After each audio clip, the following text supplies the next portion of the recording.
Então, amigos, vamos fechando os nossos olhos para melhor nos conectar com a espiritualidade presente neste encontro, aproveitando para agradecer a Deus essa nossa compreensão sobre tudo aquilo que temos aprendido, tudo aquilo que podemos passar para os nossos irmãos, vibrando muita luz através dos nossos pensamentos para todo o nosso planeta, nesse momento tão sensível que passamos.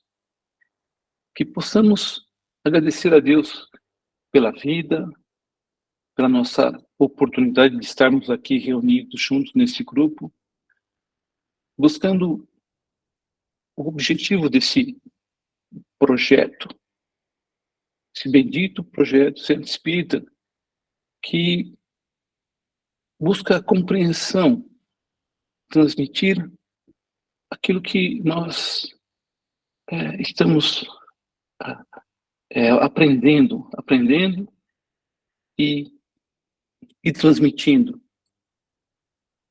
ao mesmo tempo que precisamos de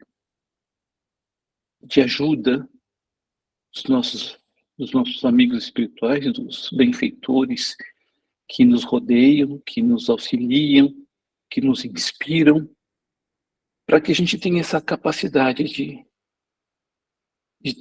ter esperança, né? de fortalecer a nossa fé no nosso propósito. E que a gente consiga, né? Com o nosso trabalho, com o nosso esforço, iluminar, a partir do momento que nós nos auto-iluminamos nesse bendito caminho na seara de Jesus. Que tenhamos uma boa tarefa hoje, bons pensamentos, que possamos transmiti-las e nos iluminando com isso. Que sejamos todos abençoados. Uma boa manhã para todos. Que assim seja. Graças a Deus.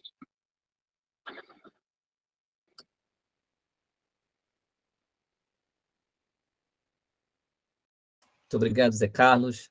Bom dia a todos os amigos que estão chegando aí. Vamos iniciar, então, o nosso trabalho. E antes de nós realizarmos, né, no momento da preparação, me veio um pensamento, porque é um tema, às vezes, controverso e pode, às vezes, gerar uma polêmica. Não acredito que aconteça, mas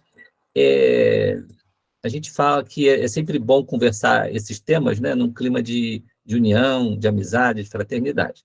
Então, seja lá qual for a linha de pensamento de cada um dos companheiros, nós precisamos desenvolver essa capacidade de respeitar os pontos de vista, né, de cada um e de a gente saber caminhar com a diversidade.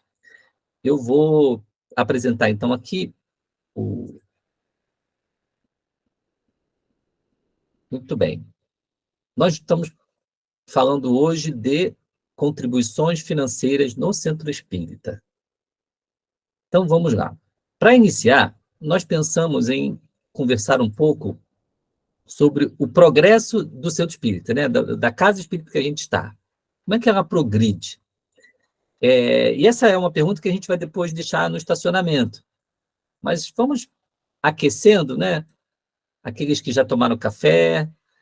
Então, a primeira pergunta para a gente começar é: como podemos saber se um centro espírita está crescendo, prosperando, progredindo? Veja, uma pergunta que tem um sentido aí mais profundo.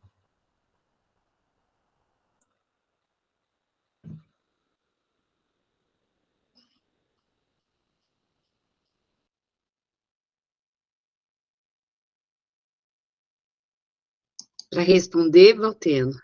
É para responder, estou esperando. Pode ir, José Carlos, depois eu falo. Não, aproveitando, né? É uma pergunta assim que nos remete a uma reflexão muito profunda sobre o que é esse progresso do centro espírita. O que é esse crescimento? E o que é prosperidade? Se a gente pensar no significado da casa espírita como uma escola, né? Uma escola para espíritos encarnados e desencarnados. E tem a questão, então, espiritual, e tem também a questão material, porque sem sem os recursos necessários para manter, para ampliar, né, as condições de colocar cursos, de fazer atendimento, de ter acomodação. A gente tem os dois, né? Tem os dois lados aí. Então, é por isso que é tão necessário um planejamento. Bem. Bom, eu vou cutucar, se eu der spoiler, você me põe no banquinho da reflexão, tá? Nada.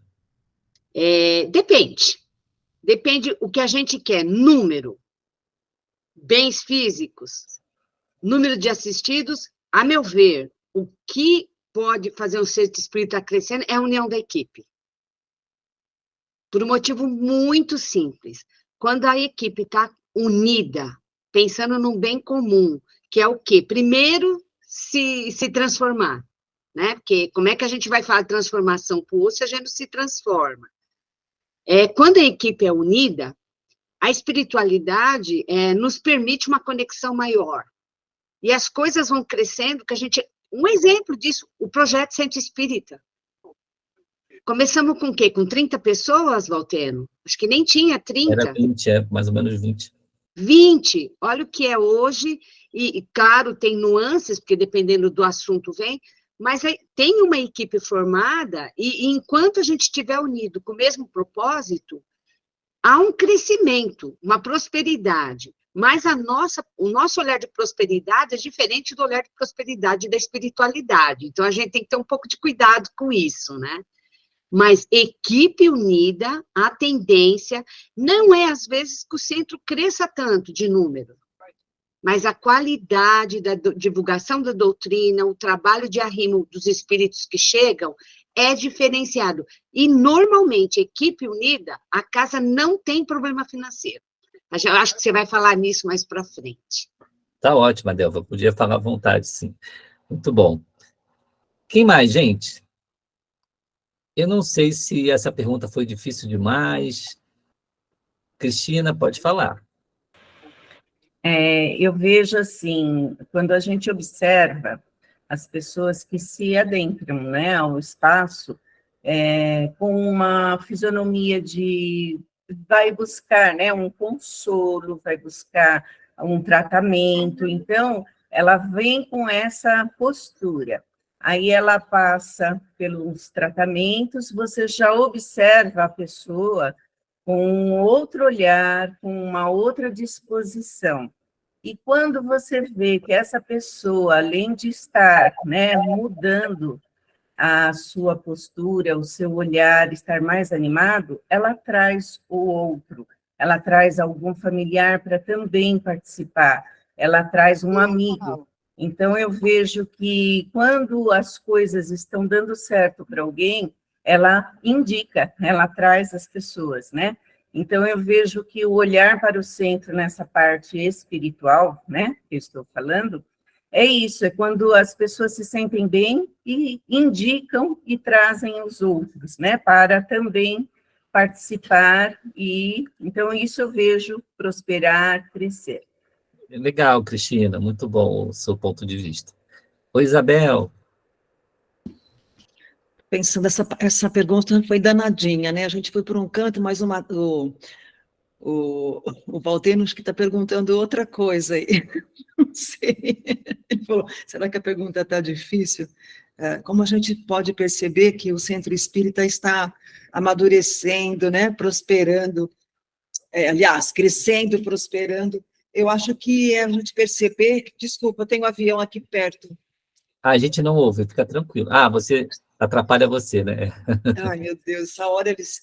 Bom, eu penso que é ir percebendo, não sei, uma ideia que me deu, o amadurecimento daquilo que está sendo realizado, como amadurecimento da equipe, uma ampliação do trabalho, não no sentido de volume, de quantidade, mas o quanto a gente vai percebendo que a espiritualidade também está podendo contar mais conosco, no sentido da tarefa, da responsabilidade. Acho que um centro ele não começa com profundas tarefas, com uma questão...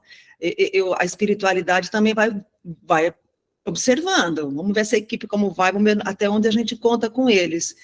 E à medida que a gente vai no sentido da gira, dando linha, eu acho que o processo todo amadurece e para mim, é uma boa régua aí para se medir, para saber, escuta, ok, começou a ganhar chão aí, distância, né, na questão de fazer uma analogia a uma pipa, né, acho que está ganhando vento. Muito bom, Isabel. Tá ótimo, gente. Realmente, essa pergunta ela abre um leque, né, de possibilidades grande para o que a gente quer. Mas eu gosto sempre de trazer a questão para a essência, né? Sempre. Qual é a essência da coisa? Para que a gente possa realmente validar, verificar se nós estamos indo na direção certa. Então, falar de uma prosperidade, de um progresso do centro espírita, obviamente, nós temos que pensar no objetivo dele. Se o objetivo dele é a iluminação das criaturas, se o objetivo dele, como a Cristina trouxe, é o socorro aos aflitos, é assim que a gente vai medir. Porque se nós formos medir por quantos andares nós construímos no centro espírita, pode ser que a gente esteja usando a medida errada. Ah, aquele centro espírita ele é ótimo, ele é fantástico, ele tem 5 andares, tem até elevador. É assim que a gente vai medir? Né? Ou aquele centro espírita está lá com tantas mil pessoas. Também não é assim. Porque eu posso ter tantas mil pessoas e não estar iluminando, ou não estar consolando necessariamente. Né? Então, é claro que a gente aqui não vai apontar, vamos fazer aqui um inventário das casas de São Bernardo, do ABC, ou de São Paulo, e dizer essa casa sim, essa casa... Não, isso é a tarefa de cada dirigente, né? Para fazer essa verificação da contribuição que esse centro espírita está dando. Mas por que a gente está trazendo esse tema? Né? Porque, às vezes, a nossa ansiedade para crescer fisicamente, ela não considera o objetivo primordial do centro espírita. E aí, a gente acha que está realizando muita coisa e, na verdade, não está conseguindo ir, né, no caminho que a espiritualidade quer. Então, é um momento também de tirar a ansiedade, né? Olha, mas eu preciso de dinheiro para isso, preciso de dinheiro para aquilo. Ok, mas nós estamos realizando o que a gente tem que realizar? Está funcionando? Porque se a coisa tiver que acontecer, Deus também vai apoiar, né? Isso a gente pode falar mais tarde. Mas vamos em frente aqui na continuidade. Aí eu trouxe uma resposta para a gente, eu vou ler rapidamente, né? A missão dos espíritas, no final desse texto, ele é feita uma pergunta, né? O Erasto que está respondendo isso aqui. Pergunta: se entre os chamados para o espiritismo muitos se transviaram, por meio de que sinais reconheceremos os que se acham no bom caminho? Resposta: reconhecê-lo-eis pelos princípios da verdadeira caridade que eles professarão e ensinarão. Reconhecê-lo-eis pelo número de aflitos a que levem consolo. Reconhecê-lo-eis pelo seu amor ao próximo, pela sua abnegação, pelo seu desinteresse pessoal. Reconhecê-lo-eis, finalmente, pelo triunfo de seus princípios, porque Deus quer o triunfo da sua lei. Os que seguem a sua lei são os seus eleitos, e ele lhes dará a vitória. Mas ele destruirá aqueles que falseiam o espírito dessa lei e fazem dela um degrau para satisfazer a sua vaidade e a sua ambição. Erasto, Anjo da Guarda do Médium, Paris, 1863. Muito bem. Às vezes, para eu ter dinheiro para fazer uma obra e crescer fisicamente, eu posso vender bebida alcoólica. no centro espírita ou contribuir para a venda de bebida alcoólica. É disso que nós estamos falando. Quando ele fala, pelo triunfo de seus princípios, como é que eu posso ir contra um princípio para fazer progredir o centro espírita? Não faz sentido, né? Então, aqui a gente está embasando toda a estrutura do trabalho que a gente vai ver hoje. Muito bem. Então, prosseguindo, nós vamos falar, então, de arrecadação financeira. E aí, a gente faz a pergunta, é lícito arrecadar recursos financeiros para um centro espírita? Com vocês.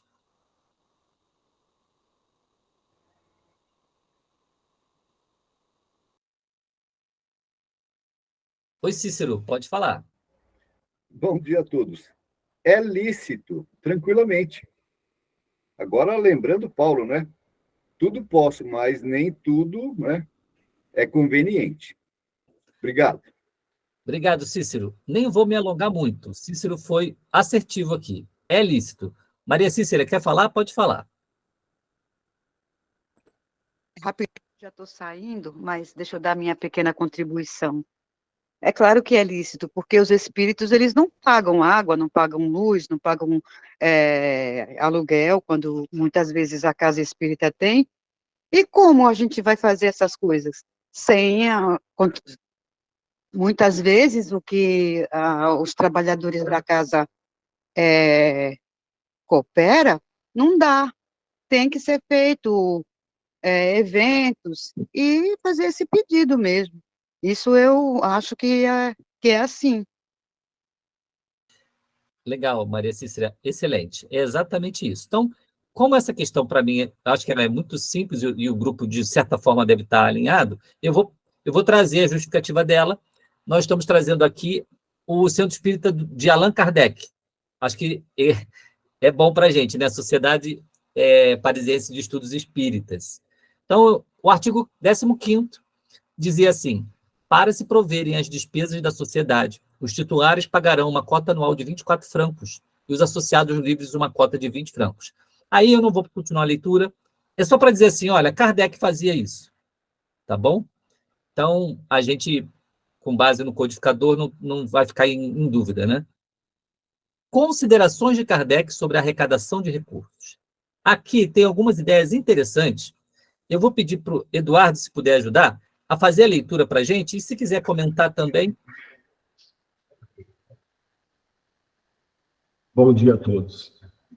Considerações de Kardec, vias e meios. É de lastimar, sem dúvida, que tenhamos de entrar em considerações de ordem material para alcançarmos um objetivo todo espiritual.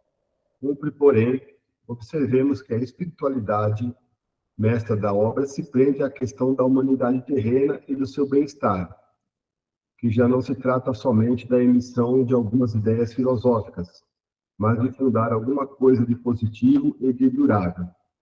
Imaginar que ainda estamos nos tempos em que alguns apóstolos podiam pôr-se a caminho com um bastão de viagem, sem cogitar de saber onde pousariam, nem do que comeriam, fora alimentar uma ilusão que bem depressa amarga decepção destruiria. Para alguém fazer qualquer coisa de sério, tem que submeter às necessidades impostas pelos costumes da época em que vive, e essas necessidades são muito diversas das dos tempos da vida patriarcal. O próprio interesse do espiritismo exige, pois, que se apreciem os meios de ação, para não ser forçoso parar no meio do caminho. Apreciemo-los, portanto, uma vez que estamos num século em que é preciso calcular tudo. Pode comentar, Eduardo? Sim. Ele comenta, ele reafirma a licitude, né, da questão material, colocando-a como uma necessidade terrena para que as coisas, de fato, sublimes dos objetivos de cada casa espírita se dê, né?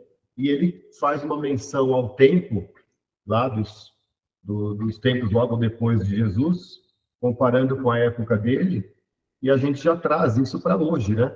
Porque hoje nós temos legislações, que são muito mais exigentes do que tinha na época de Kardec. A vida urbana, principalmente, existem mais custos envolvidos, né? Nós temos a questão da tecnologia, que na época não tinha, e isso também necessita de investimentos.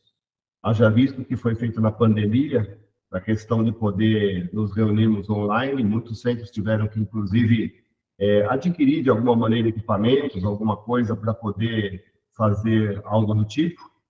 Então, eu vejo isso como uma coisa natural e para atender às questões de exigências das pessoas, que as pessoas também mudam, o padrão de exigência muda, isso é normal, vai acabar acontecendo também na casa espírita. Semana passada nós falamos sobre aquela parte física de exigência, questão dos banheiros acessíveis, né? É uma coisa que é onerosa, mas é necessária, isso está na lei, precisaria ser atendido, enfim, uma série de coisas.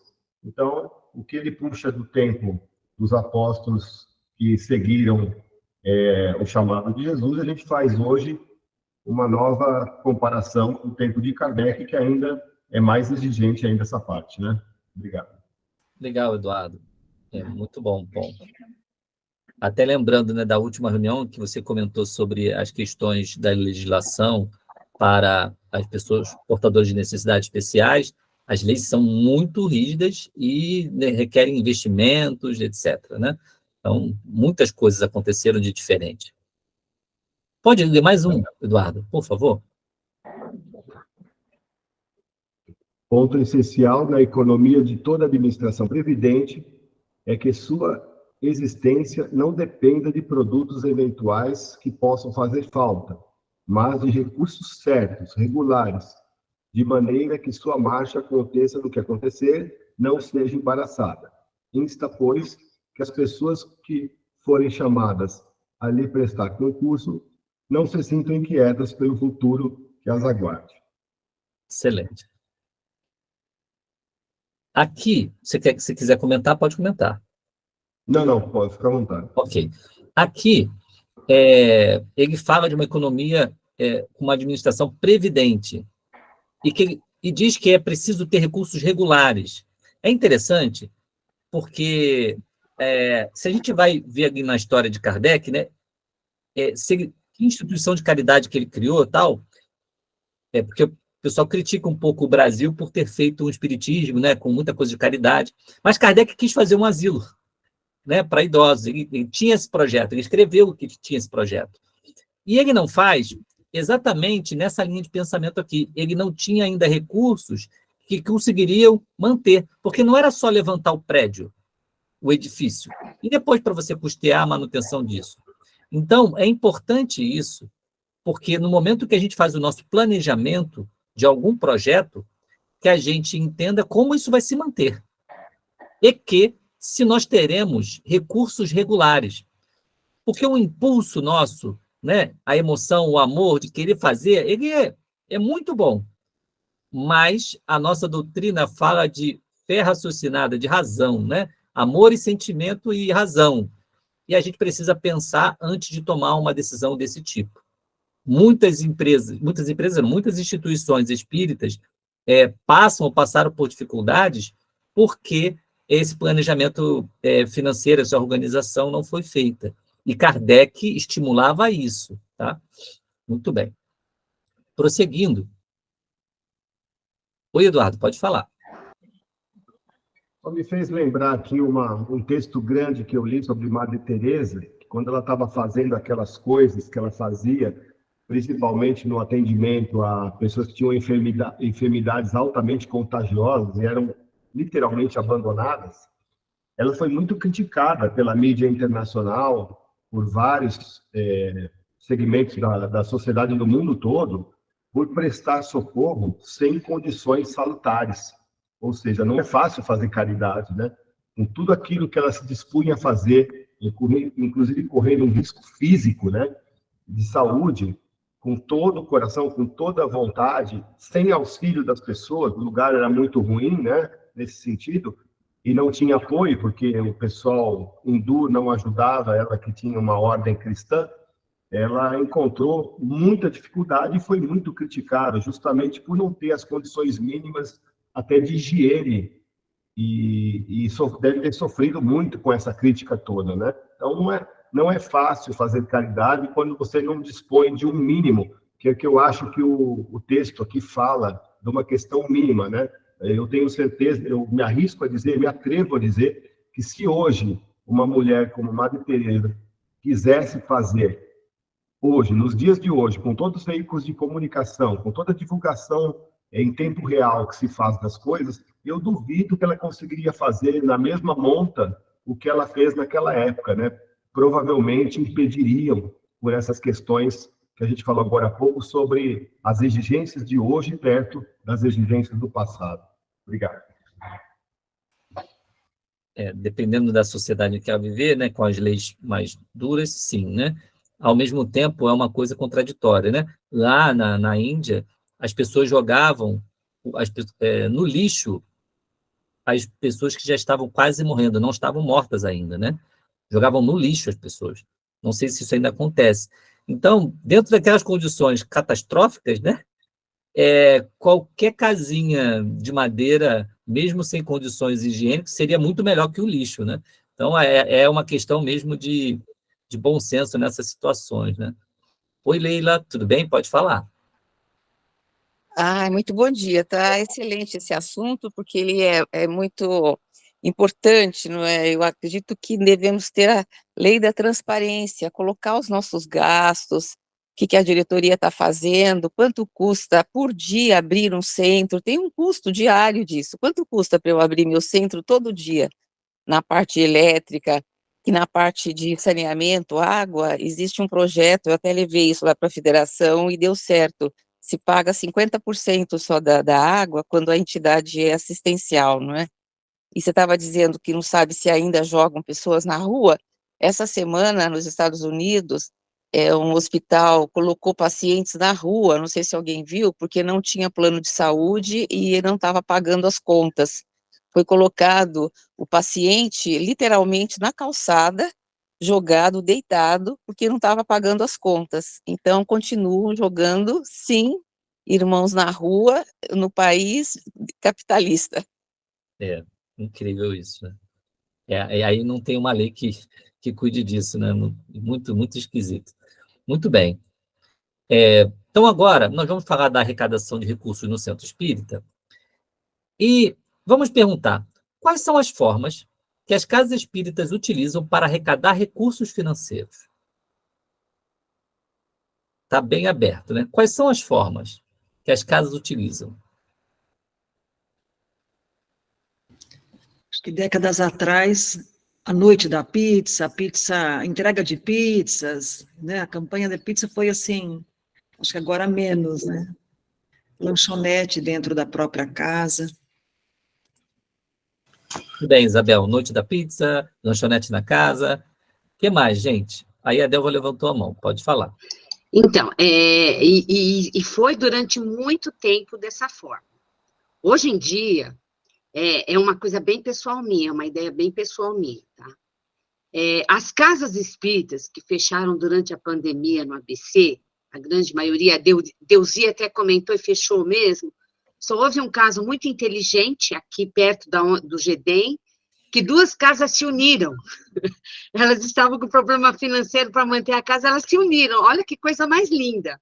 Eu fiquei encantada com a ideia, porque isso é equipe. Se está ruim para mim sozinho, para você está ruim sozinha, vamos nos unir, fazer uma coisa só, né? Isso daí é o caminho para sobrevivermos. Eu penso assim, eu fico muito triste, porque o movimento espírita como um todo, ele é muito pedinte. E eu vou dizer por quê. Porque nas casas espíritas, gente, nós que estamos há muitos anos lá, nossa obrigação é manter a casa espírita. Cotificar, se precisar, e manter. Porque esses eventos, eles dão dinheiro, mas eles são sazonais. Tem evento que dá mais, tem evento que dá menos, que depende. E nós, como função, a gente deveria ser associados, como algumas casas já têm essa estrutura. Não importa, é associado. Eu venho de uma cultura de dízimo nas igrejas, tá? Então, para o evangélico, nós damos dinheiro sim para manter. Não estou falando desse movimento que tem hoje, que é outra coisa, tá? Eu tenho 64 anos, então imagine eu na infância. A minha mãe morreu, uma aposentada, a primeira coisa que ela fazia era oferta para a igreja, não tinha conversa. Sabe o que é isso? Amor, consciência que aquilo é um trabalho no bem e muito investimento em aluno. Não adianta a gente fazer cursos e não mostrar, ó, é a doutrina do terceiro milênio, da regeneração. A gente tem que acreditar nisso e passar isso para o aluno, para o ensino. Porque eles serão futuros trabalhadores da casa espírita. Se a gente não investe isso de conscientização neles, a coisa não caminha. E é óbvio, quem de nós não senta dentro de uma casa espírita para saber que eu vou tomar água fluidificada, está lá, tem gasto, né? Eu vou usar o papel higiênico, vou dar descarga, vou usar o espelho, a luz. Isso tudo é gasto. E quem mantém isso? Nós, de forma consciente e responsável. Então, eu acho que a gente tem que investir muito nisso, na conscientização, no ensino, porque os assistidos, eles são sazonais, concordam? Eles vão e vêm, dão lá uma contribuição, tchau. Mas a gente tem custo fixo, e isso é importante. E nós estamos falando de uma doutrina libertadora. É uma pérola o espiritismo. E por que não mantê-lo de forma pujante para crescer cada vez mais? Muito bem, Adelva, obrigado. Então, reforçando aqui a nossa pergunta, quais são as formas de arrecadação do centro espírita, que normalmente se utiliza no centro espírita? Aí eu pediria que a gente tentasse focar nessa resposta. Quais são as formas que os centros espíritas utilizam para arrecadar? Tá? Oi, dona Mildes, pode falar.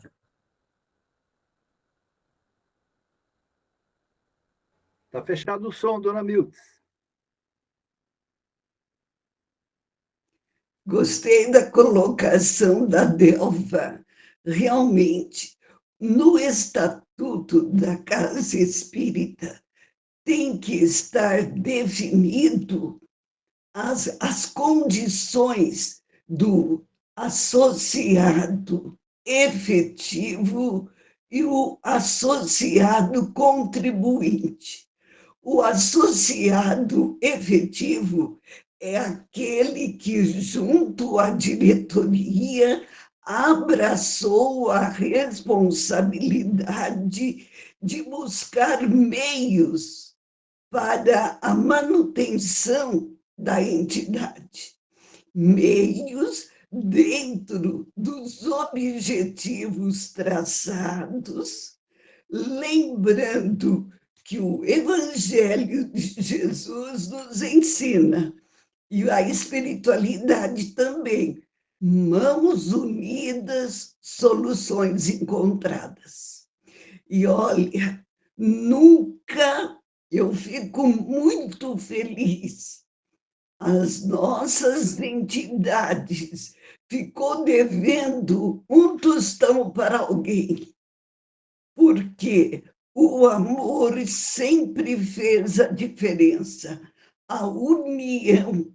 Aquele que não podia contribuir acionava amigos, vizinhos, e o dinheiro aparecia, sempre contadinho, mas sempre cobrindo todas as despesas, lembrando sempre que jamais a gente pode dizer: não, a nossa casa é independente de ajuda pública, porque, como foi colocado, desde o terreno doado para a instituição, desde o abatimento da água, da energia elétrica, nós dependemos da colaboração dos outros neste particular.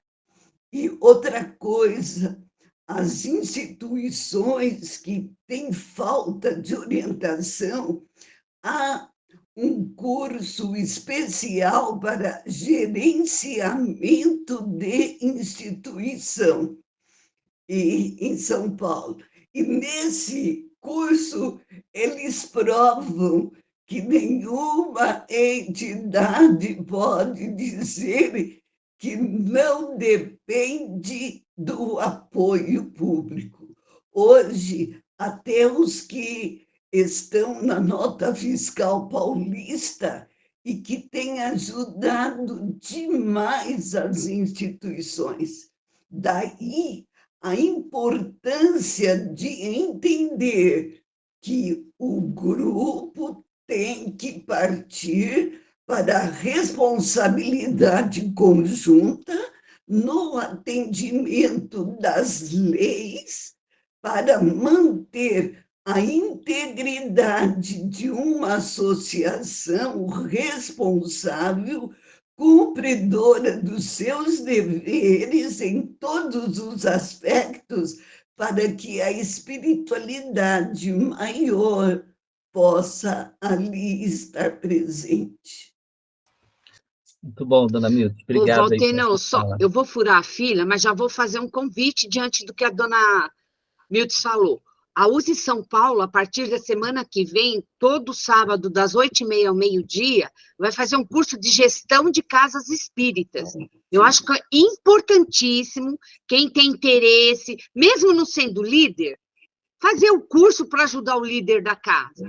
Vai até o final de outubro, todo sábado, das 8h30 ao meio-dia. Eu coloquei o link lá na USE Social.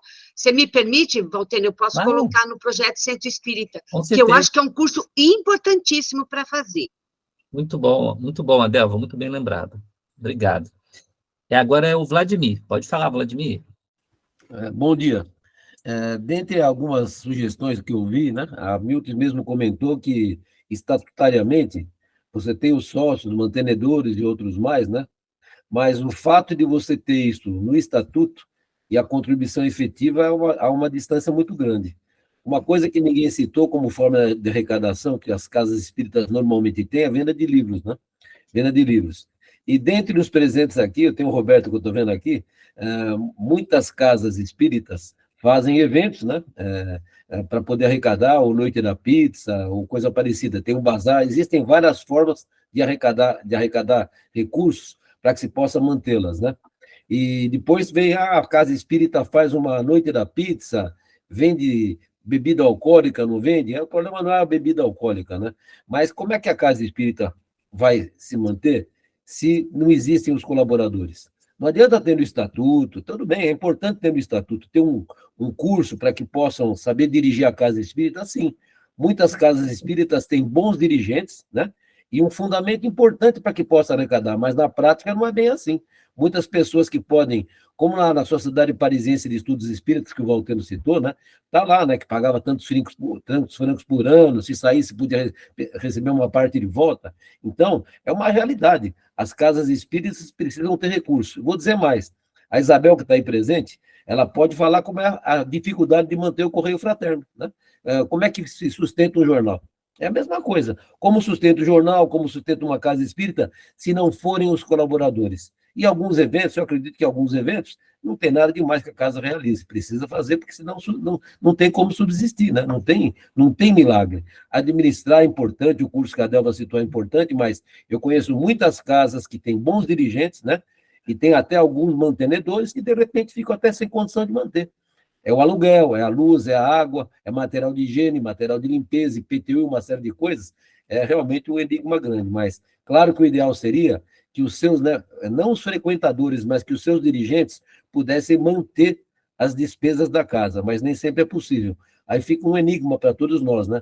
Mas eu acredito que fazer alguns eventos, uma feira de livro, coisa parecida, para ajudar a manter, é um dos caminhos, tá bom? É só. Legal, Vladimir, muito bom.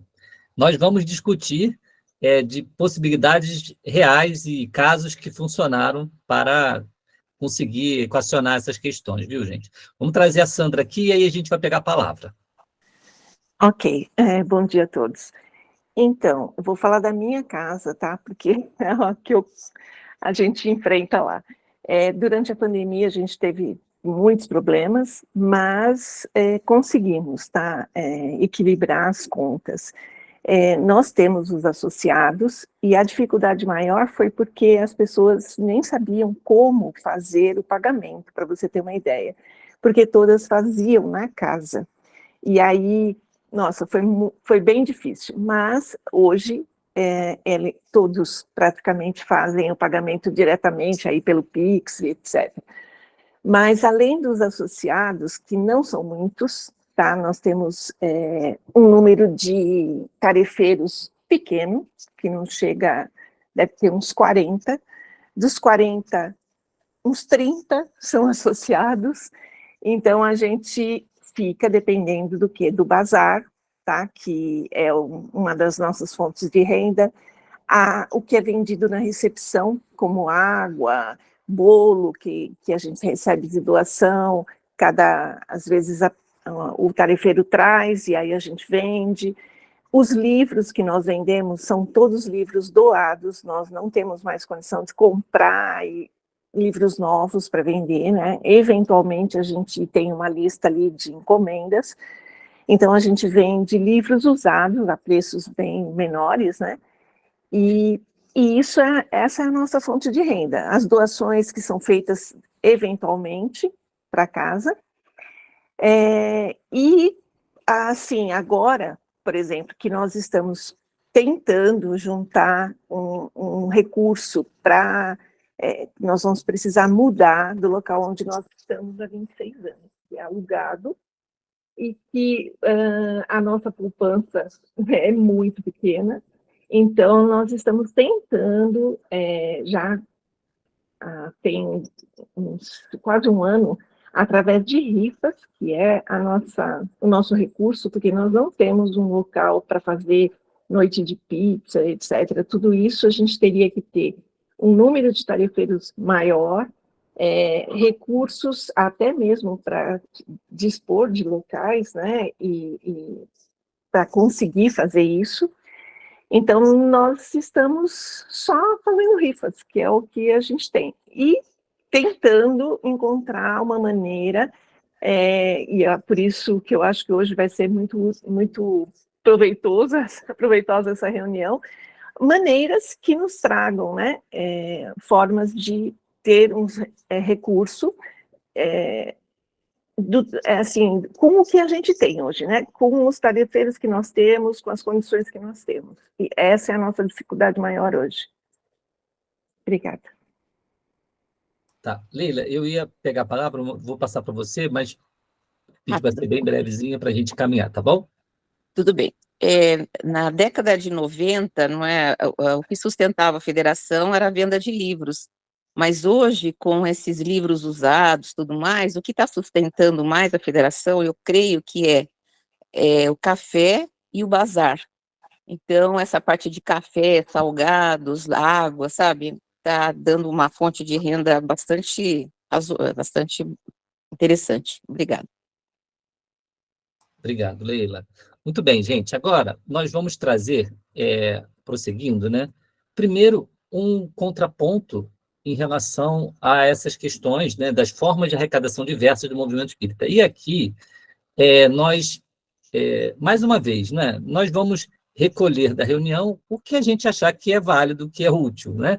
Ninguém aqui é dono da verdade, nós vamos trazer a opinião dos espíritos, né, o que eles colocam, e vamos tentar embasar com aquilo que a gente falou lá no início, a essência e o objetivo primordial da nossa atividade, né? E o nível de progresso que a gente quer ter, partindo do nível de espíritos que a gente quer receber na nossa casa.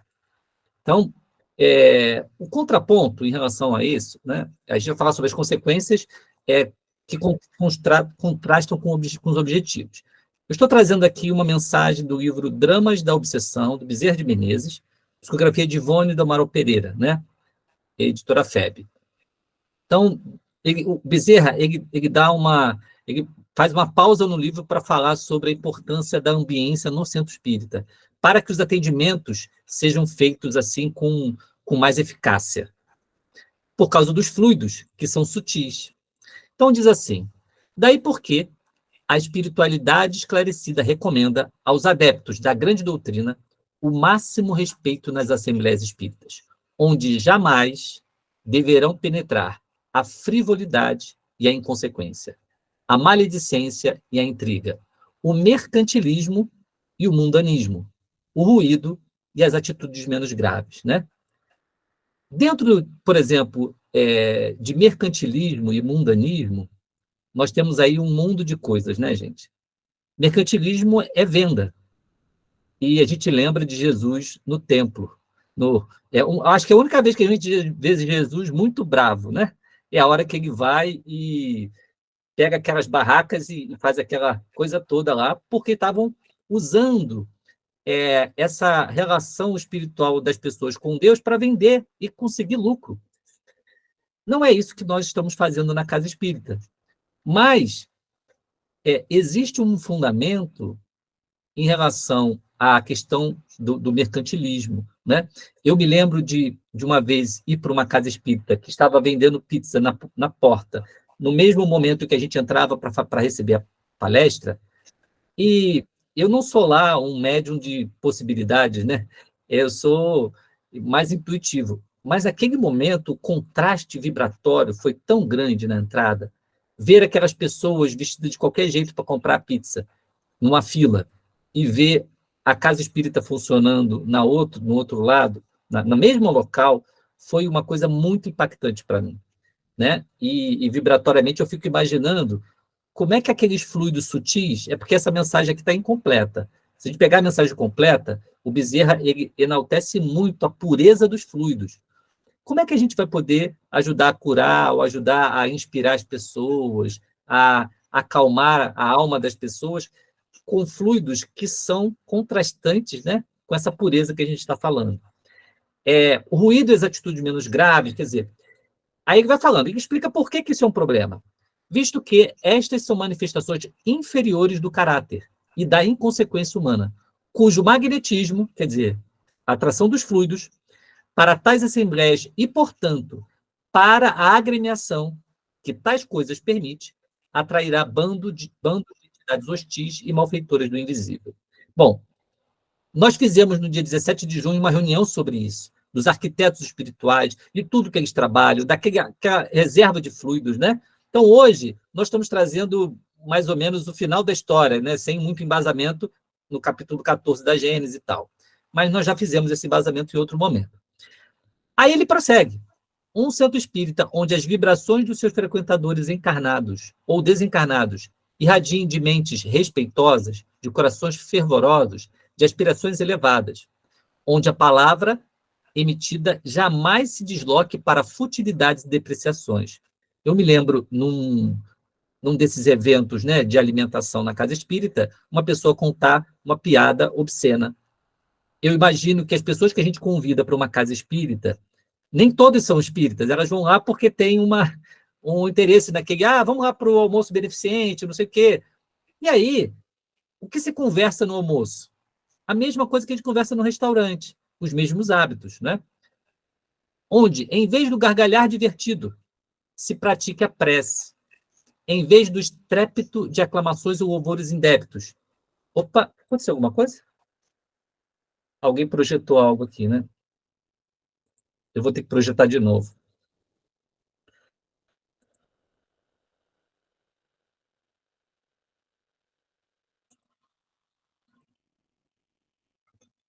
Voltou o meu texto? Voltou. Alguém pode controlar essa... Não sei se a Cristina está por aí, o Gilberto. Tem alguém que está compartilhando que não deve compartilhar. Shirley do Rio apareceu, compartilhando. Tá. Eu bloqueei o compartilhamento das pessoas. Acho que só você agora. Eu ia bloquear também. Muito obrigado. Deve ter sido sem querer, porque às vezes a pessoa esbarra, né? Muito bem. E então ele fala, onde a palavra emitida jamais se desloque para futilidades e depreciações, quer dizer, não é lugar de piada, não é lugar de falar mal dos outros, né? Onde, em vez do gargalhar divertido, se pratica a prece. Aí a gente estava aqui no estrépito de aclamações e louvores indébitos, está falando de aplausos aqui, né? É interessante que falar hoje de aplauso já não é mais uma questão que a gente discute, porque o aplauso ficou generalizado, é até difícil entrar nessa discussão aqui, mas há 20 anos atrás eu vi um diretor da Federação Espírita Brasileira, num evento, ele lê esse parágrafo para os participantes. E onde, em vez de cerimônias ou passatempos mundanos, o que é um passatempo mundano, né? Quantos eventos mundanos a gente faz na casa espírita? E aí tem mais. Para finalizar, que eu acho que é mais impactante, ele diz: aqueles que se desviam para normas ou práticas extravagantes ou inapropriadas serão, no espaço, considerados meros clubes, onde se aglomeram aprendizes do espiritismo em horas de lazer. Né? Então, essa é a visão que a espiritualidade superior, através de Bezerra de Menezes, traz para a gente, e que faz sentido, tendo em vista que, para nós termos a ambiência espiritual do local compatível com espíritos elevados, o nível de pensamento nosso tem que ser assim. Mas, se a gente não pode vender nada, se a gente não pode fazer uma festa beneficente, não pode fazer... o que a gente faz, então, para ter os recursos financeiros, né? Então, a gente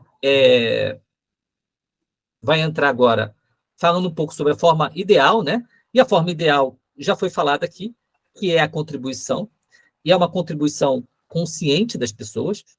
Eu penso quanto a gente não gasta por mês, né, de McDonald's ou de outras coisas, né? E que a gente, às vezes, as pessoas não param para refletir que elas deveriam se dispor para a alimentação espiritual com mais intensidade do que a gente se dá para a alimentação material, né? Mas, às vezes, na casa espírita, a pessoa fala assim, mas o espírita, ele é pão duro, né? Eu não acho isso. O problema é a maneira como a gente conduz esse tipo de conversa. E isso que é o ponto. É a maneira como a gente traz a reflexão para as pessoas. Nós já tivemos oportunidade, em mais de uma instituição, de ver instituições que não dependiam de nada e só viviam de manutenção da arrecadação dos sócios. Mas por que conseguia? A Delva comentou no início sobre investir mais nos cursos e na área de ensino. Por quê? Porque as pessoas que estão esclarecidas da doutrina e que fazem reflexões sobre a importância, né, do espiritismo na mudança do planeta, as pessoas que trabalham com esse ideal de fazer a transformação, de ajudar na transformação da Terra, começando pelo ser, por nós mesmos, e ver que o espiritismo é a alavanca, nós investimos a nossa vida nisso. E isso engaja, e as outras pessoas investem também. E quando é necessário que elas coloquem a mão no bolso, elas colocam, e muito mais prodigamente do que a gente imagina. Por exemplo, estamos fazendo agora o evento de valorização da vida e não foi cobrado nada. Apenas tinha uma opção dizendo que as pessoas poderiam espontaneamente doar. A doação acho que chegou a quase R$2.000. Vai dar para fazer muito mais do evento e ainda vai sobrar para o evento do ano que vem. E aí é o que foi falado, a transparência. Aí vai ter que falar, olha, gastou com isso. As pessoas têm as condições. Toda vez que a gente explica o porquê e que a causa é nobre, as pessoas contribuem, seja espíritas ou não. O problema é que a gente, às vezes, não sabe levar esse tema. Por exemplo, será que é bacana a gente chegar numa reunião pública e ficar pedindo, gente, vamos contribuir aqui com o Centro Espírita? Não sou uma coisa esquisita. A pessoa chegou no caso espírita a primeira vez. O impacto que ela tem ali, ela está em sofrimento. Ela vai pensar assim, me trouxeram aqui para ganhar meu dinheiro. Não é? Ela pode pensar isso. Agora, um exemplo que a gente viveu era assim, a pessoa participava da reunião pública durante um período. Aí depois ela falava assim, eu quero ir para o grupo de estudo. No ano seguinte, ela se matriculava. Quando chegava no grupo de estudo, uma das reuniões era integração à casa espírita. Falava toda a história da casa e ainda falava assim, olha, essa casa se mantém com contribuições associativas. Quem quiser, está aqui o formulário, pode preencher e você... E aí, assim, era muito raro de você não ver os novos alunos todos engajando e querendo contribuir, porque aquela casa já tinha aliviado a dor deles, já tinha direcionado um caminho. Então, a casa vivia sem nunca precisar fazer nenhum evento e sem vender nada que não fosse livro, né, na Casa Espírita. E os eventos que a gente fazia na região, inclusive nós fazemos em São Bernardo assim também, né, a gente não precisava cobrar. Não, eram todos gratuitos. Às vezes eu tinha um evento com jovens, com 200 jovens, com almoço e janta sábado e domingo. Todos os eventos durante anos foram feitos gratuitamente. Por quê? Porque mobilizava as pessoas e sabia fazer essa colocação, essa reflexão. Então, é um paradigma. Eu sei que a gente fica em sofrimento porque as contas estão chegando e a gente tem que pagar, mas a gente pode ter essa reflexão que é possível, sim, e a gente precisa trabalhar essa questão de refletir com as pessoas, né? Eu vou abrir um pouquinho para quem quiser trazer alguma experiência também, que é importante. Dona Milton quer falar. Pode falar, Dona Milton. Você me fez lembrar as nossas lutas. O primeiro movimento que se fez para manter a creche num terreno baldio foi uma festa junina. E de tanto alguém insistir, teve uma barraca que fez um bingo. E o que aconteceu? O querido e saudoso juiz, Dr. José Carlos Santos, ele disse assim: Miltis, isto é uma contravenção. Bingo é proibido. O meu coração. Eu nunca fui a favor do bingo, mas me conseguiram convencer. E eu falei, bom, é a última vez. O senhor acha que eu devo parar a barraca? Ele falou, não, mas lembra a todos que espiritismo tem que ser o primeiro a exemplificar. E para vocês perceberem uma colocação do Valteno, nos momentos mais difíceis, nunca mais, as promoções nunca teve álcool.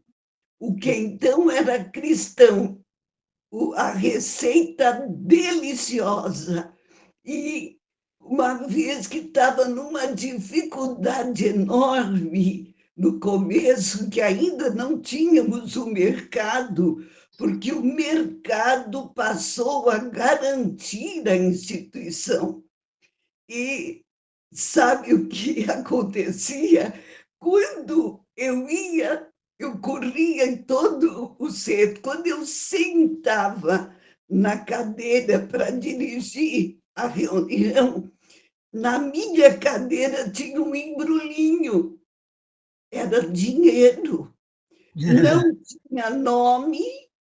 Eu ficava desesperada com os companheiros, né, que estavam na tribuna, e eu pedia para alguém contar, fazíamos o recibo e dependurava na livraria.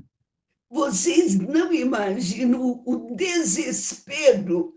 Várias vezes aconteceu isso. Então, a gente vê que a espiritualidade ajuda e os corações que vê onde a seriedade tem resultado.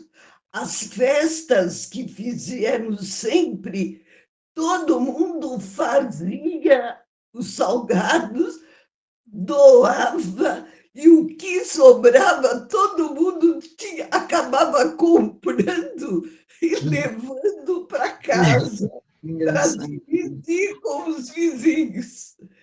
Foi assim que a casa foi crescendo. Muito bem, Dona Milton, excelente. E a gente vai perceber que casas que fortaleciam muito o estudo, a gente conhece as casas aqui em São Bernardo, no ABC, todas que têm um estudo muito forte, normalmente ela tem também uma condição financeira melhor. Ver que o estudo ele é a fonte de tudo. Eu vou abrir para as outras pessoas, mas apenas para reforçar o que a dona Milton falou, porque quando eu estava preparando o trabalho, eu tinha dúvida sobre a questão da legalidade. E agora, quando ela falou, eu falei, vou confirmar isso aqui. E aí eu entrei num site, um site de assuntos jurídicos, Jus Brasil, e fala que realmente estabelecer ou explorar jogo de azar em lugar público, isso dá até cadeia. Isso dá até cadeia, gente. Olha que coisa, viu? E nós espíritas fazemos, né? Não devemos fazer. Não devemos. Acho que aqui, essa questão ela é encerrada de maneira muito tácita, né? Mas é um ponto para a gente observar, tá bom? Eu vou passar aqui a palavra para os demais, desculpa. A Delva, depois o Roberto. É rapidinho, viu, Valteno? Você falou do valor da ajuda em espécie para a valorização da vida, mas tem os tarefeiros que estão dando material, né? É imenso, gente. É imenso. É algo assim, sabe o que eu vejo? Olha que eu não estou participando muito porque eu vou ter algum compromisso da USE no dia, mas eu vejo um movimento tão lindo, tão apaixonante, e com certeza todos esses tarefeiros passaram por uma educação dentro das casas espíritas de conscientização, eles sabem a necessidade, e isso faz a diferença.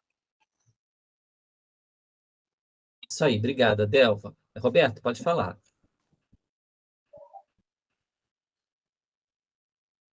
Você está no mudo, amigo. Agora vai. Bom dia. O Vladimir citou meu nome aí, porque ele sabia que eu ia dar um pitacozinho aí. A forma mais ideal e mais correta é a contribuição de cada membro que está ali perante a Casa do Espírita. Essa seria a ideal. E a mais correta, e a que dá certo. Se todas as casas espíritas deixassem todas as formas de arrecadação e com um trabalho sério, só fosse na colaboração, absolutamente certeza que todas as casas espíritas conseguiriam manter as suas finanças. Eu frequento uma casa espírita há 15 anos, o Amor e Fraternidade. E a gente chegava a ter, Noite da Pizza, a gente chegava a ter, para mim, um absurdo, era venda de pizza congelada na geladeira. Né? Na geladeira, o Vladimir sabe disso. Então, acontecia mais ou menos isso. O palestrante ia dar uma palestra, o dirigente, que era um amor de pessoa, não tem nenhum pai para mim, falou, você não quer contribuir comprando uma pizza congelada para esquentar? Sim, beleza. E a gente conseguiu, durante o tempo, ir tirando essas coisas. A sensibilidade, como você falou, Valteno, de comércio dentro de uma casa espírita é muito grande. É muito influenciadora. Tanto que no Evangelho, Jesus, eu acho que foi a única questão que se teve uma revolta de Jesus, foi no comércio, lá no templo, que teve lá, que ele virou a mesa. Então, eu sou completamente contra a qualquer venda, comércio dentro da casa espírita. Você pode até fazer um evento, mas fora da reunião espírita. Um evento fora. Questão rifas. Às vezes tem pessoas viciadas que vão lá na casa espírita para comprar mais para poder ganhar e contribuir. As noites da pizza, eu fazia contas. A noite da pizza, os seus domingos, dava 100 telefonemas, vendia 100 pizza. Só que uma pessoa dava o frango, outra dava a mussarela e tal. Se a gente juntasse todas essas contribuições daquela pessoa que está doando o frango e está doando, não precisaria fazer o evento da pizza. Então, a forma de comércio é muito grande. O bazar o bazar que vem a arrecadação, quando os colaboradores recebem as doações, por exemplo, eu participo do centro, estou aqui, eu tenho um berço para doar. Aí esse berço vai para o bazar, e ali é feito um comércio para arrecadar dinheiro. Mas tem pessoas necessitadas que precisam daquele berço. Então, essa sensibilidade da doação, da caridade, a gente não faz. O seu Domingos, que era o dirigente, ele desencarnou. E a gente tinha uma contribuição de uma pessoa que pagava o aluguel. Nessa contribuição, ele parou. Como o seu Domingos desencarnou, ele parou de contribuir. A Casa Espírita ficou sem esse dinheiro.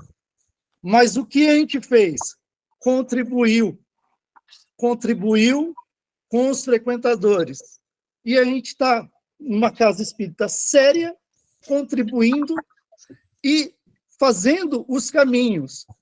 Eu não queria me alongar, mas eu quero chegar na parte espiritual. Certa vez, ouviu a menção, precisamos comprar a casa, um terreno para fazer uma casa espírita. Né? Comprar a casa fisicamente. E aí foi aquela divergência, consumo de energias à toa. E aí veio uma intuição espiritual e falou assim, acho que foi citado aí hoje, ninguém está pagando as suas contas, a Casa Espírita está devendo para alguém, vocês têm que se preocupar em utilizar a Casa Espírita. Ou seja, aqueles momentos, já estou terminando, Walter, naqueles momentos, talvez eu vou saber me explicar, você utiliza a Casa Espírita 24 horas com os trabalhos espirituais? A gente tinha trabalho só de segunda, quarta e quinta. Segunda-feira de manhã, você tem algum trabalho espiritual, algum estudo? Não, não tem. Então, vocês têm que se preocupar em manter toda essa parte espiritual. Se a Casa Espírita for séria, ela deixa venda de livros. Não vender livros, a gente tem que instruir, é dar o livro. Não vender a água, não tem a necessidade de vender a água, não tem a necessidade de vender nada, porque a gente vai levar a parte espiritual. Quando alguém chega na Casa Espírita para fazer um tratamento e tem uma venda ali, ela vai correr, está querendo tirar meu dinheiro já. E aí você perde a credibilidade da Casa Espírita. Desculpe se eu me alonguei, mas é um desabafo de longos. Eu acredito que somente com a contribuição, que nem na Sociedade Espírita de Kardec, é o suficiente. E a gente estaria, assim, a essência, o ideal da Casa Espírita estaria ali. Sem nenhum comércio, absolutamente nada. Nem de bebida, nem de bolinho, nem de salgadinho, nem de nada. Desculpe. Obrigado, Roberto. Antes de eu passar a palavra, eu queria trazer um ponto importante, né? Da maneira como a gente conduz isso, porque de repente a gente sai da reunião aqui e fala assim, agora eu vou cortar tudo e vai ser uma revolução e tal. Isso é muito perigoso, é muito danoso também para a instituição. As coisas elas são feitas com o tempo e com o trabalho de educação, né? Eu me lembro, a gente frequentou essa casa do Roberto, né? Eu me lembro que a gente fez um trabalho há 10 anos atrás, e é tão bonito ver o Roberto falar, porque a gente entende que esses processos eles vão germinando nas pessoas. E o companheiro a que ele se refere com carinho, que é o seu Domingos, era um trabalhador maravilhoso. Pensa numa pessoa dedicada ao espiritismo, era o seu Domingos, né? Então, quem somos nós para Eu não sei se eu fiz metade do que ele já fez pelo Espiritismo, né? Mas tem pontos que a gente, pela nossa imperfeição e desconhecimento, a gente, às vezes, faz coisas que são evitáveis, né? Como a utilização do comércio. O que eu estou querendo dizer é que nós devemos respeitar, né? Oi? Oi, eu só queria enfatizar que é um processo muito longo. 10 anos, quando vocês colocaram lá e passaram essa informação de processo, demorou 10 anos. É isso. 10 anos. A gente entende que é um trabalho de educação e um trabalho de respeito e de carinho. Eu nunca deixei de ter amizade lá e não ficava com pensamento de julgamento em relação ao que fazia. Cada um vai fazer o que acha que deve fazer, né? Porque nós vamos responder pelo nosso trabalho. Eu não vou responder pela casa do outro, eu vou responder pela minha, né? E a gente entende que as pessoas estão fazendo o melhor. Então, eu só queria trazer uma palavra de pacificação para que a gente não crie desunião na casa espírita, que isso sim é um problema mais grave ainda, né? Eu vou passar aqui para a Estela, tá bom? Pode falar, Estela Martins. Eu ia ligar para você. Oi, bom dia, gente. Desculpa, eu estava até escrevendo aí, porque eu achei que não fosse chegar a minha vez, porque tem bastante gente para falar, então vou ser bastante breve. A minha casa faz sim promoções, nós temos essa atividade. O preparo das pizzas, dos pães, de tudo que é vendido, é um momento fundamental de convivência das pessoas que não se encontram durante a semana nos trabalhos específicos, que muita gente não se encontra. Então é um momento divertido, é um momento agradável, em que todos participam, todos ajudam. Inclusive vizinhos, pessoas que não são frequentadoras da casa, vão lá para poder participar do momento de preparo dessas promoções. A venda não é feita em horário de trabalho, nem em dia de trabalho. No caso do bazar, o material doado é vendido a R$1 até, no máximo, R$5, quando são coisas assim, muito fora do padrão, porque são muito boas, porque a gente precisa desses recursos para comprar aquilo que não nos é doado e para aquilo que a gente não consegue doar com os recursos arrecadados junto aos voluntários, aos trabalhadores. E tem outra coisa que eu acho importante, que eu, pelo menos, se eu não prestei atenção, vocês me perdoem, mas o trabalhador da casa e a sua contribuição, que é absolutamente imprescindível, necessária, e o estudo é fundamental para isso, ele paga despesas fixas. Mas quando você precisa fazer manutenção no telhado, nós temos um telhado gigantesco na Casa do Caminho, quando você precisa fazer manutenção do sistema elétrico, hidráulico, você precisa fazer a renovação da calçada, você precisa fazer manutenção, adequação de áreas grandes para, por exemplo, acessibilidade, para cumprir a lei, essa doação não é suficiente e aí você precisa fazer promoções. É óbvio que é preciso levar em consideração que bingo não pode, faz muitos anos, bingo não pode, e a gente faz só mudando o nome, né? Tem muitas entidades beneficentes fazem trocando o nome. Venda de bebida alcoólica realmente não é o adequado, eu concordo com isso, mas a gente acaba precisando recorrer a essas situações. Lembrando, inclusive, os textos que foram lidos anteriormente. E a respeito da contribuição com os associados, elas também são voluntárias, né? E durante a pandemia nós tivemos uma queda muito grande, porque muitos dos nossos trabalhadores ficaram sem renda alguma. E isso, obviamente, refletiu nas casas espíritas.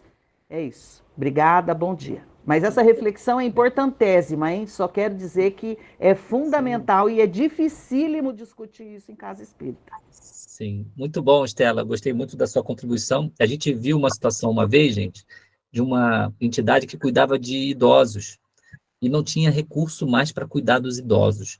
Então, quando o companheiro, o dirigente, tomou a iniciativa de fazer alguns eventos, inclusive com bebida alcoólica, a gente fala assim, como vai fazer para sobreviver aquele pessoal? É uma situação muito difícil, né?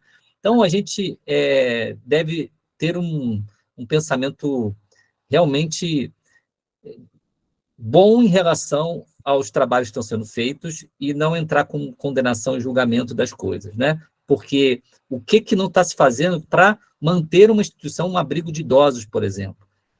Porque se talvez nós tivéssemos outras fontes de recursos, nós conseguiríamos ajudar mais e não deixar essas instituições passarem por isso. Mas esse é um assunto que a gente pode discutir mais na frente, como a gente pode unir o movimento espírita e ajudar situações como essa, né? Porque, de repente, um lar de crianças ou de idosos poderia ter um apoio do movimento espírita que tivesse unido. Vou passar aqui para a Shirley, que tinha levantado a mão faz um tempo. Desculpa, Shirley. Bom dia. Bom dia a dia. todos. Bom dia. Eu sou de Itu, né? Tenho uma casa espírita aqui. Eu fiz um estudo há 20 anos já. Eu estou na casa espírita, já fiz o estudo, né? Eles fazem, sim. Tem bazar da Pichincha, tem bazar para vender salgados, doces, menos bebida alcoólica, para vender água, enfim. Não sou totalmente contra esse tipo de situação, porque eu sei que materialmente a casa tem as suas necessidades, tá? Só que eu me afastei um pouco, tá? Porque, assim, eu acho que tudo que se faz, mexendo com o dinheiro das pessoas, a gente tem que apresentar depois o resultado daquele dinheiro, o investimento para as pessoas, porque senão deixa muitas dúvidas, que nem vocês mesmos estavam comentando, né? A pessoa fica achando que chegou ali no centro e foi em busca da parte espiritual e acabou tendo que investir dinheiro. Então, fica muito duvidoso o serviço espiritual, né?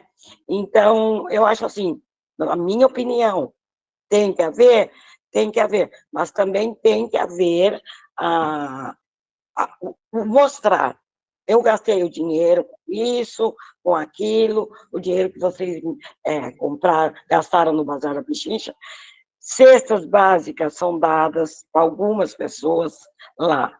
Uma coisa que eu não concordo muito, essas pessoas que recebem a cesta básica uma vez por mês, elas só vão no dia que vão receber a cesta básica. E não são frequentadores da casa. Isso aí eu acho que deveria ser um pouquinho mais selecionado. Você entendeu? Sim. Porque fica uma coisa muito supérflua. Sim. Então, como tudo nesse mundo, tem coisas que agradam a gente e tem coisas que deixam a desejar. Mas posso dizer, o centro espírita num todo, porque eu já venho de uma família espírita, né? Então, me fez muito bem, me faz muito bem. Eu acho que, na minha opinião, é um trabalho, centro espírita kardecista, é um trabalho muito sério mesmo, mas que está começando um pouco a desviar da seriedade, tá? Por causa de certas coisas que acontecem em algumas casas. Tá? Essa é a minha opinião. Obrigado. Bom dia para todos. Obrigado, bom dia.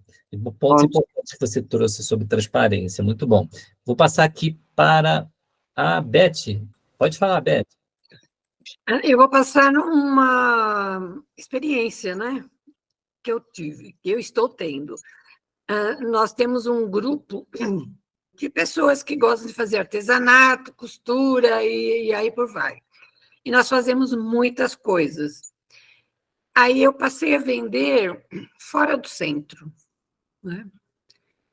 E deu muito certo. Olha, esse mês eu arrecadei R$1.000, só com as coisas que a gente faz, né? Então, se servir de exemplo para alguém, tudo bem. Tá ótimo, Beth, obrigado. Muito bom. Bom, acho que nesse momento, como está finalizando, a gente fazendo só uma visão geral, né? O nosso objetivo de hoje, primeiro foi trazer a gente essa visão do que a casa precisa produzir, que não é questão material, né? E aí eu vi comentários no chat do Robson, Zé Carlos, falando sobre redução de despesas. Porque, às vezes, a nossa ansiedade para ter a receita, ela também acontece porque a gente arca compromissos, a gente inicia compromissos que a gente não tem condições, né? Às vezes uma obra muito grande, às vezes a gente quer alguma outra, comprar um equipamento, alguma coisa que não está nas nossas possibilidades. Então, se a gente fizer as coisas também dentro das nossas possibilidades, a gente evita situações que nos forcem a lançar a mão, né? Então, Kardec ele fala isso, ele não começa o asilo, ele não tinha uma fonte de receita regular. Então, eu não vou fazer um asilo ou uma outra instituição se eu não tenho fonte de receita regular, né? Então, esses são pontos importantes para a gente pensar. Porque se a gente se acostumar com o simples, a gente consegue fazer, né? Você vê que a casa era muito simples, o Amor e Fraternidade, muito pequena, e tinham poucos trabalhadores e conseguiram, de alguma forma, dar um jeito. Esperamos que venham mais trabalhadores, mais estudantes que contribuam mais, e isso se dá com o trabalho do estudo espírita, né? Mas valeu, assim, a conversa, espero que todos tenham entendido as posições, e que se alguém pensa em fazer mudanças, que não faça nada abruptamente, né? Que primeiro traga as reflexões, primeiro é no campo intelectual, né? No campo da mente da gente, e depois que a equipe é trabalhada com essas questões, é que a gente passa a pensar nas mudanças, né? É isso. Eu queria... Isabel, você quer fazer algum comentário e depois fazer a prece para a gente? É justamente assim, Gabriel. No momento assim desse fechamento que Valteno está fazendo, me veio mesmo essa intuição de pedir muito amparo, muito discernimento, cautela, para que a gente possa dar os passos sempre com muito equilíbrio, né? E não esquecendo nunca que a causa é maior. A nossa boa vontade em servir é muito grande, e a nossa imperfeição também. Então, que a gente possa não deixar minar os nossos ideais por pontos, como foram colocados hoje, super importantes também. Então, que a gente saiba balizar para nunca perder o equilíbrio, né? Porque a gente ainda somos espíritos a caminho. Então, acho que o Valteno captou aí o momento instantâneo que me deu de vontade de passar para todos essa inspiração, talvez, sei lá. Mas, então, a gente agradece muito esses momentos preciosos para nós, que somos trabalhadores do bem, nesse esforço maior de servir, de contribuir da melhor forma, lembrando sempre de Jesus, lembrando da equipe de espíritos que sempre tem esse ideal tão elevado, levando o nosso pensamento, sim, a Kardec, por todo esse trabalho, por todo esse cuidado em não deixar nenhuma dúvida quanto ao caminho, quanto ao objetivo maior do Espiritismo, e que a gente possa beber sempre nessa fonte límpida e buscar essa inspiração para que a gente faça o melhor que estiver ao nosso alcance, abrindo os braços da fraternidade, levando estes ensinamentos que são libertadores para nós e para todos aqueles que chegam à casa espírita, e que esses laços que nos unem nessa equipe possam se fortalecer cada vez mais, e que a gente possa estar aqui sábado, nesse mesmo ideal de alegria, de vontade de servir e aprender. Obrigada, mestre.